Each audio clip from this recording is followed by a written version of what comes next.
What's up guys, Ryan here from Mudgunner, and today I have some pretty cool guns to show you. You guys have seen this one on the channel a few times at this point, but I did get a new gun today, and I'm pretty excited to share it with you. So, this is an RPK, and it's a very specific kind of RPK.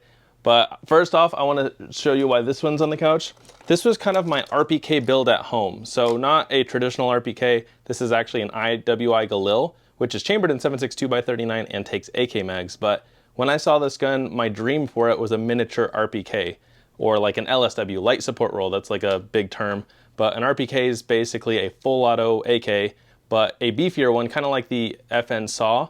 So obviously these aren't full auto, these are semi-auto, so LSW kind of fits the vibe more. But yeah, this was my light RPK clone, or my version of it at home. But I always wanted a real RPK too, because they just look really beautiful. So today I'm gonna show you guys the new one that I got and just kind of compare them. But what's crazy is this gun on my right weighs 11.6 pounds and the gun on my left weighs 11.6 pounds, and that's without the magazines. But this one has an EOTech, a laser, a bipod, the vertical grip, it's got a light, so it's kind of cool that they weigh the same amount but are obviously very different. So yeah, just wanted to point that out. I didn't realize I have a CZ Scorpion mag right there. But yeah, this is my new gun. This is a Meridian Defense Apocalypse War. So it's a Meridian Defense AK. Again, it's an RPK, so just the longer barrel version of it. And it's a pretty beautiful gun. It's one of their older series ones because it looks like their current ones are milled receivers. This is a stamped receiver, and it's on a Yugo parts kit. So I don't know the whole process, but they get parts kits in. This one is stamped M72B1, so that would be the model, stamped 1984. And then what's cool is the stock is also stamped 84. So 1984 parts kit. The receiver, I think, like I know the modern ones are American receivers. I don't know if this would be like an original like Yugo receiver or if it's an American one. I think with AK parts kit builds, it's American receiver and American barrel. I know the barrels on these are American for the most part. I looked at their website, the current ones are. So yeah, I would assume it's an American receiver, American barrel, and then just a Yugoslavian surplus parts kit. So very cool gun. It's like a 23-inch barrel versus like my Galil is a 16-inch barrel, and most standard AKs are 16-inch barrels. Obviously pretty heavy. The drum, I'm pretty sure this would just be considered a Yugo drum too. I've never used one of these, but it's got the curve. So you see how it's slanted right there? Where this one, it's a Romanian drum. It's very straight. To be honest, in the Galil, I like the straight mag. I think it looks way cooler, but I like the angled curve of this one. So that looks pretty sick. And I think it's also a 75 round drum. Again, I just got it today. I haven't shot it, but I'm very excited to shoot it for you guys. And what's also interesting is I think it's just a top loading drum, where the Romanian one you load from the back. Because I was playing with this and it goes down, but only so far. But when I put my finger in there, press it and let it go, it can go further. So I'm pretty sure this is a top loading drum. So that'll be cool. But yeah, again, just beautiful gun. I'm excited to share it with you guys. And this is part of their Four Horsemen series, or their Apocalypse series. So they do the Pestilence, the War, they do Death, and then, I'm trying to think off the top of my head, Pestilence, War, Death, and I'm trying to think, Pestilence, War, Death, and I literally was just on their website. Are you serious? Famine, that was it.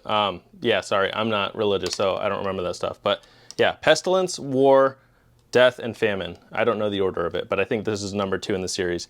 So yeah, again, part of their Apocalypse series, also known as the Four Horsemen, and this is specifically the War. So the War tends to be an RPK. I don't know what determines all their other ones. It looks like the Famine was kind of a shorter gun.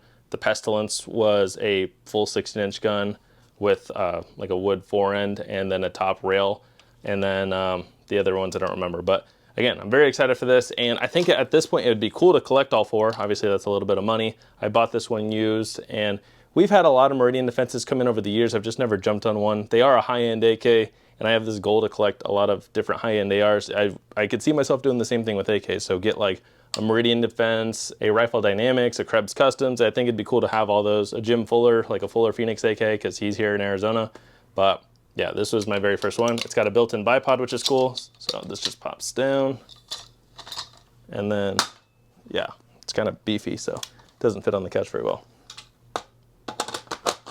Ooh, come on. There we go. But yeah, this is just going to be a fun gun.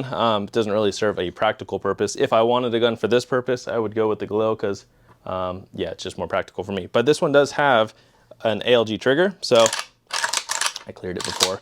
But yeah, the trigger on this, it's pretty light.